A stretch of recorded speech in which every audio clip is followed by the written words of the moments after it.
Alors il y a donc pas une résurrection, mais il y a deux résurrections. Je vais parler de choses très importantes aujourd'hui et je remercie le Saint-Esprit de m'avoir révélé cela. Je sais que cela ne va pas aller dans le sens que tout le monde veut entendre, mais je veux révéler ce que le Saint-Esprit me donne. Et je sais que ces révélations vont aller aussi dans le sens de l'enlèvement de l'Église. Cela va donner aussi d'autres choses que nous ne connaissons pas encore sur l'enlèvement de l'Église épouse. Alors on nous parle souvent de la résurrection des morts, mais jamais dans le sens où il y en aurait plusieurs. Posons-nous alors la question, y aurait-il donc plusieurs résurrections? Comme j'en parlais dans mon ancien message sur le millénium, Lazare est sorti du tombeau, ressuscité après 4 jours, privé de vie. Tout son être et son corps sont revenus à la vie après ces jours de deuil. Eh bien, figurez-vous que c'est une seconde résurrection. Et en parlant de seconde résurrection, nous avons d'autres cas dans l'Ancien Testament, exactement 2 cas de résurrection qui sont relatés, avec le prophète Élie d'une part, mais aussi avec son disciple Élisée d'autre part. Et Élisée avait reçu une double portion de l'esprit d'Élie. Alors on a une résurrection qui concerne 2 enfants, aussi bien pour Élie que pour Élisée. Pour Élie, cela concernait le fils de la veuve de Sarepta, qui, privé de respiration, eh bien, il ressuscita après qu'Élie s'allongea 3 fois de suite sur lui. Son âme revint dans son corps, on lit ça dans 1 Roi 17-23. Pour Élisée, c'est le fils de la femme stérile qu'il secourut en s'allongeant sur lui de la même façon qu'Élie, et l'enfant revint à la vie en éternuant 7 fois. Ces 2 exemples eh bien, montrent eux aussi un même retour à la vie, c'est une seconde résurrection. Pourquoi je lui donne le nom de cet ordre, de second? Pourquoi nommer cette résurrection comme cela, la seconde résurrection, alors que la Bible n'emploie jamais l'expression seconde résurrection? Eh bien, tout simplement pour bien la distinguer de la première résurrection. Je reprends le verset qui concerne la première résurrection, c'est dans Apocalypse chapitre 20, au verset 6. « Les autres morts ne revinrent point à la vie jusqu'à ce que les 1000 ans fussent accomplis. C'est la première résurrection. Heureux et saints ceux qui ont part à la première résurrection. » C'est vrai qu'avant la naissance et le ministère de Jésus-Christ, il y a eu de nombreuses résurrections. Et on a eu l'exemple là avec Élie et Élisée. Mais aussi pendant le ministère de Jésus, on a assisté aussi à d'autres résurrections. Et je sais qu'après, je ne doute pas qu'il y en a eu pas mal. Mais toutes ces résurrections ont été des secondes résurrections. Des secondes résurrections dans le sens où elles ont redonné la vie à un corps mort, mais elles n'ont jamais redonné la vie à un nouveau corps glorifié. La première résurrection possède ce nom particulier pour bien préciser que premier a plutôt comme sens celui de principal, et non celui d'un ordre, comme d'une succession, comme premier, deuxième, troisième, etc. Le mot grec d'origine dans les anciennes traductions témoigne de cela. C'est la notion de rang qui est primordiale, dans le sens d'honneur, dans le sens d'un rang le plus élevé, l'honneur le plus haut. Protos, c'est le mot grec d'origine, et protos signifie la principale, la plus belle, la meilleure qualité. Nous ne pouvons que constater que la première résurrection a le sens de ce qui est le plus élevé, de ce qui fait le plus honneur à notre Dieu. La première résurrection a bien sûr touché en premier, vous vous en doutez, le Fils unique de Dieu, Jésus-Christ, puisqu'il est le premier-né de toute la création, et qu'il est le premier aussi d'entre les morts, donc le premier en toute chose. C'est l'alpha. Mais cette première résurrection, nous l'avons lu, concerne aussi tous ceux qui ressusciteront au millénium. Et le millénium concerne cette grande période de jugement qui montrera des fils et des filles glorifiés. Par conséquent, l'objectif principal de la résurrection, et là, vous allez voir, c'est un peu contradictoire, mais l'objectif principal de la résurrection n'est pas de ramener un corps et un être à la vie, mais c'est de glorifier le corps en l'amenant à la transfiguration. Alors un doute demeure. Il y a un doute parce que lors de la transfiguration, on y voit Jésus, Moïse et Élie. Est-ce qu'ils étaient tous les 3 ressuscités? Attention, là je parle de la première résurrection. Je parle de la principale résurrection. Eh bien, je dirais qu'aucun d'eux ne l'était. Qu'aucun d'eux ne l'était sur terre. J'ai bien dit sur terre. Jésus n'était pas encore mort sur la croix, et Moïse et Élie pas encore ressuscités. Alors n'était-ce qu'une simple vision? Eh bien, je dirais qu'en quelque sorte, oui, mais non. Non, parce que je crois plutôt que c'était une réalité céleste. Le ciel a toujours un temps d'avance sur la terre. Et nos prières en témoignent. Comment? Eh bien, quand on prie Dieu de manifester ses œuvres célestes sur la terre, comme elles sont au ciel. Alors il y a d'autres exemples. Et un autre exemple, c'est que nous, ces élus, nous sommes assis avec l'agneau immolé dans les lieux célestes. Est-ce que là aussi c'est une vision? Ben oui et non. Non, pas seulement parce que c'est une réalité céleste. Si on lit Éphésiens 2, 6, on voit bien que c'est une réalité céleste. Il nous a ressuscités ensemble et il nous a fait asseoir ensemble dans les lieux célestes en Jésus-Christ. Alors on passe maintenant à l'enlèvement. L'enlèvement, c'est quoi? Alors écoutez bien cela. L'enlèvement, c'est le fait de ramener les vivants dans une résurrection. Alors le problème, c'est que pour ressusciter, eh bien, il faut mourir. Alors l'enlèvement fera passer les vivants en un clin d'œil par différentes étapes. Voilà les différentes étapes. La mort, la résurrection, la transfiguration et la glorification. Donc pour résumer, comprenons-le, les morts comme les vivants doivent ressusciter. Et être enlevés, c'est aussi ressusciter. Ceux qui pensent que l'enlèvement les fera échapper à la mort, c'est totalement faux. La mort, c'est le passage obligé pour tous. Paul le confirme, 1 Corinthiens 15, 36. Comment les morts ressuscitent-ils et avec quel corps reviennent-ils? Et il répond à cette question par insensé. Ce que tu sèmes ne reprend point vie s'il ne meurt. Il faut mourir pour renaître. Il faut mourir pour être changé. Ça, c'est une loi naturelle. Alors revenons maintenant au terme résurrection. La résurrection. Je veux faire une petite parenthèse quand même, parce que j'avais dans mon précédent message, j'avais affirmé qu'il y avait un problème dans le fait d'avoir assimilé la résurrection avec la réincarnation. Et je voudrais revenir sur le mot assimiler, pour dire que on a assimilé, mais dans le sens d'oublier. C'est-à-dire qu'on a oublié que ces deux termes ont un objet commun, c'est le retour à la vie. Alors, le terme résurrection, eh bien lui aussi, il a été galvaudé, mal compris, mal interprété, et on peut dire même que ce terme résurrection a été limité et restreint dans sa définition. Le mot résurrection a un sens très général, comme celui d'un retour à la vie par une action miraculeuse.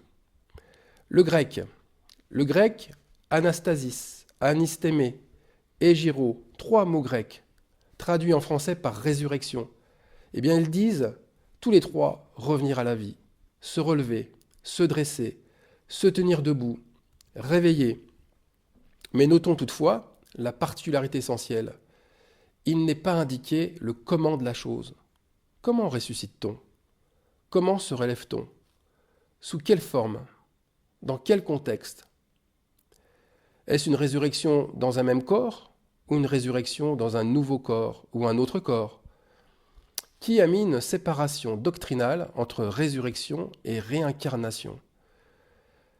D'où vient cette séparation arbitraire? Eh bien, je n'ai pas la réponse.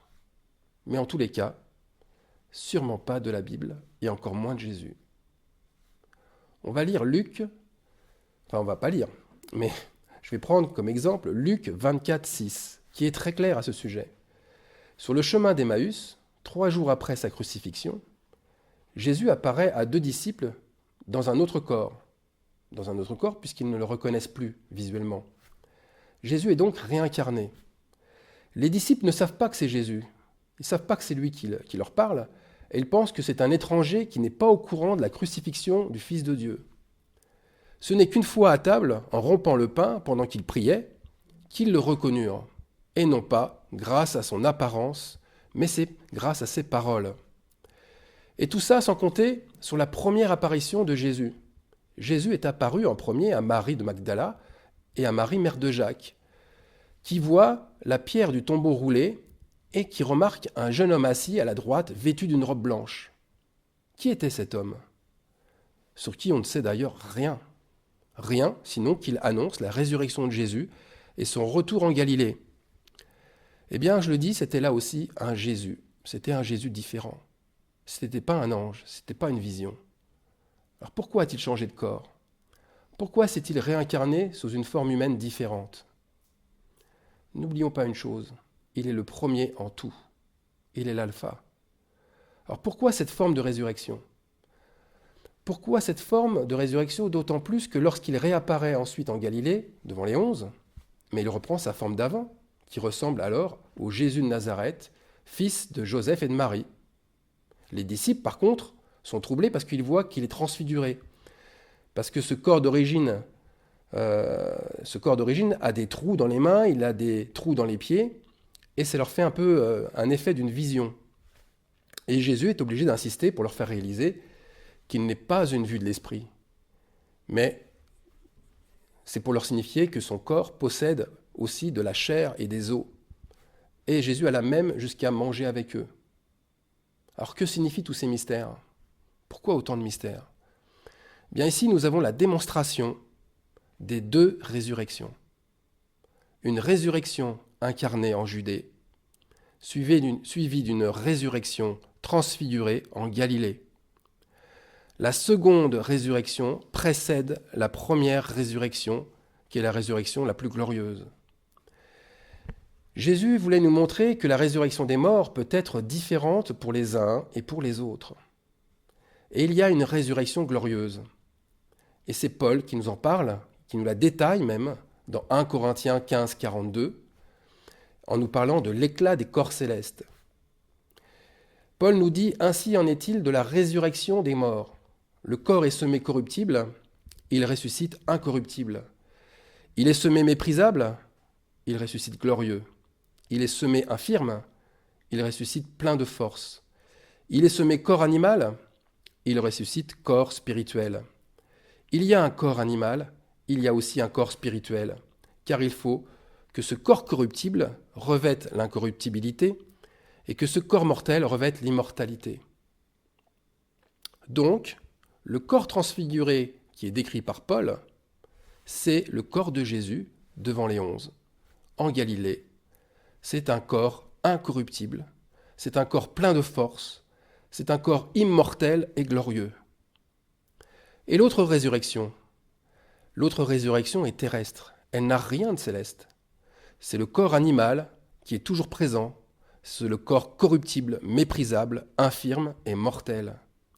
Et c'est encore avec un tel corps terrestre que Jésus est apparu aux deux femmes, Marie de Magdala et Marie, mère de Jacques, ou encore aux deux disciples sur le chemin d'Emmaüs. Alors dans le concret, l'âme et l'esprit de Jésus étaient sur terre, alors que son corps n'était plus là. Il était déjà monté vers son Père.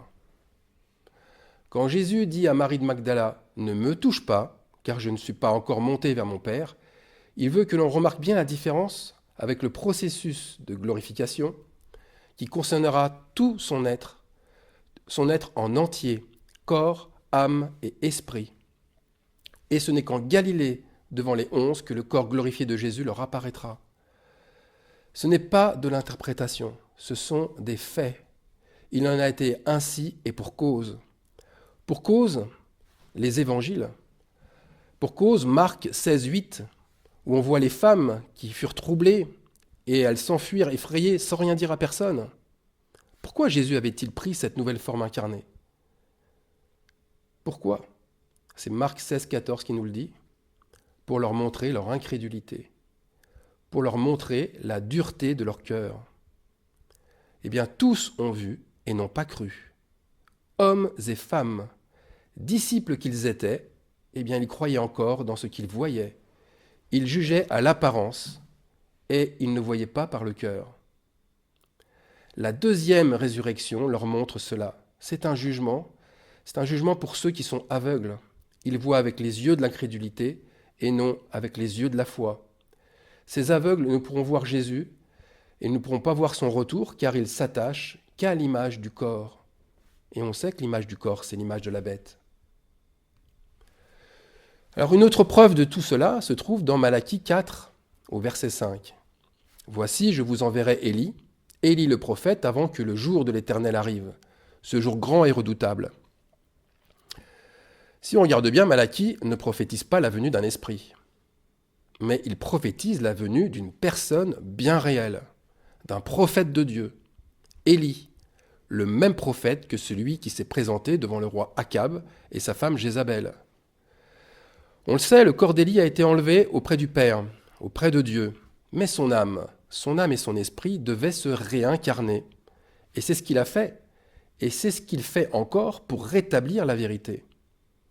Alors pour Élie, eh bien c'est la même stratégie que celle employée par Jésus. Jésus, jeune homme, vêtu de blanc, parle de sa résurrection aux deux maris, comme si Jésus était un autre que lui. La stratégie divine, c'est celle-ci, c'est ce que dit Jésus. Si je rends témoignage de moi-même, mon témoignage n'est pas digne de foi. C'est un autre qui rend témoignage de moi. Ça, c'est ce qu'on lit dans les évangiles. De même, quand on pose la question à Jean-Baptiste, dans Jean 1, 21, « Quoi donc? Es-tu Élie » Et il dit « Je ne le suis point. Es-tu le prophète » Et il répondit « Non. » Jean ne donne pas son identité. Il répond en donnant sa mission, et il préfère prouver par ses actes qu'il obéit à la parole du prophète Ésaïe. « Je suis la voix de celui qui crie dans le désert.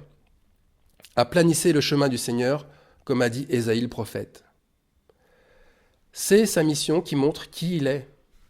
Et pareil, c'est pareil pour chacun de nous. Ce sont nos œuvres qui montrent toujours notre identité et non pas ce que l'on dit de soi-même. Jésus demanda à ses disciples, « Qui dit-on que je suis, moi, le Fils de l'homme » Et Jésus, en parlant d'Élie, lui aussi insiste sur la mission qu'il avait. Jésus, sans chercher à montrer dans quel corps il a été réincarné, montrait la mission d'Élie. Matthieu 17, 11. Il est vrai qu'Élie doit venir et rétablir toute chose, mais je vous dis qu'Élie est déjà venu et qu'ils ne l'ont pas reconnu. Encore une fois, Jésus ne dit rien sur l'identité d'Élie, mais il montre que c'est l'incrédulité, que c'est la dureté des cœurs qui aveugle les gens et leur voile la vérité. Ils sont séduits par l'amour de leur propre chair. Et Jésus le confirme à nouveau quand il dit « Prenez garde que personne ne vous séduise, car plusieurs viendront sous mon nom, disant « C'est moi qui suis le Christ ». Et ils séduiront beaucoup de gens. Alors on comprend mieux maintenant ces versets de Jean, chapitre 5, versets 28 et 29, qui nous parlent. C'est vrai, ces deux versets nous parlent de deux résurrections, mais aussi d'une seule pour le jugement. Tous ceux qui sont dans les sépulcres entendront sa voix et en sortiront. Ceux qui auront fait le bien ressusciteront pour la vie, mais ceux qui auront fait le mal ressusciteront pour le jugement. Et là, c'est encore la Bible Martin qui nous donne la version la plus vraie, en montrant le jugement qui est attaché à ces deux résurrections, et en ne disant pas « ressusciter pour la vie », mais la version Martin dit « en résurrection de vie ». Comme ceux qui ont fait le mal, ils ne ressuscitent pas pour le jugement, mais la Bible Martin dit « en résurrection de condamnation ». Vous voyez, avec la version Martin, c'est plus clair. Ces deux résurrections sont comme un habit de vie ou un habit de condamnation. Donc, revenons encore à l'enlèvement. L'objectif de l'enlèvement, ce n'est pas pour échapper à un destin terrible et sanguinaire. L'objectif de l'enlèvement n'est pas d'échapper à une terrible tribulation. Le but de l'enlèvement, c'est le millénium. C'est les noces de l'agneau. C'est revêtir le corps céleste, ce corps glorieux. Ce corps glorieux, c'est comme un habit, comme une robe de mariée. C'est lui, le corps, qui confirmera l'adoption et le mariage divin. Donc nous avons là le jugement de l'épouse de Christ. Quel est le signe qui montrera que nous serons adoptés ? Quel est le signe qui nous montrera que nous serons unis définitivement à Christ ? Eh bien, c'est notre corps. Notre corps changé, transfiguré et glorieux. C'est la première résurrection et c'est la résurrection de vie. Nous sommes en résurrection de vie, dont parle Jésus dans Jean chapitre 5, verset 29. Par contre, si nous avons gardé un corps terrestre animal, c'est que nous n'y faisons pas partie. C'est la résurrection de condamnation. Nous sommes alors en résurrection de condamnation. C'est la résurrection qui nous juge. Voyez ? C'est la résurrection qui nous condamne ou c'est la résurrection qui nous glorifie. Pourquoi croyez-vous que Paul insiste tant sur la première résurrection lors de la première lettre aux Corinthiens, en y consacrant tout un long chapitre 15 ? Il a comme intention de leur montrer que le but de la foi, le but, c'est justement la résurrection. Si Christ n'est pas ressuscité, notre prédication est donc vaine, et votre foi aussi est vaine. Vous êtes encore dans vos péchés, et par conséquent, aussi, ceux qui sont morts en Christ sont perdus. Alors les deux résurrections auront un autre effet aussi. Ce sera une terrible désillusion et une terrible humiliation pour certains. Car rappelons-nous que la plus belle vengeance de Dieu passe par cette mise en lumière. Car il n'y a rien de caché qui ne sera dévoilé, et il n'y a rien de secret qui ne sera connu, qui ne doit être connu. Et que cette vengeance, qui est en fait un dévoilement de la vérité, eh bien, cette vengeance a été précédée d'un avertissement. Jésus, avant d'annoncer que tout secret doit être révélé, eh bien, Jésus annonce lui-même l'avertissement de gardez-vous du levain des pharisiens. Gardez-vous du levain des pharisiens qui est l'hypocrisie. L'hypocrisie. Examinons-nous vraiment pour savoir si nos paroles ne sont pas au-dessus de nos actes. Examinons-nous pour savoir si notre discours colle à ce que nous sommes réellement. Et enfin, examinons-nous pour savoir si nous ne cherchons pas inconsciemment à attirer la gloire et les honneurs en amplifiant, en grossissant l'image que nous avons de nous-mêmes. Pour ma part, aujourd'hui, j'ai le cœur attristé par tellement d'hypocrisie, tellement d'exemples constatés partout autour de moi. Et je prie notre Seigneur qu'il nous vienne en aide aujourd'hui. Amen.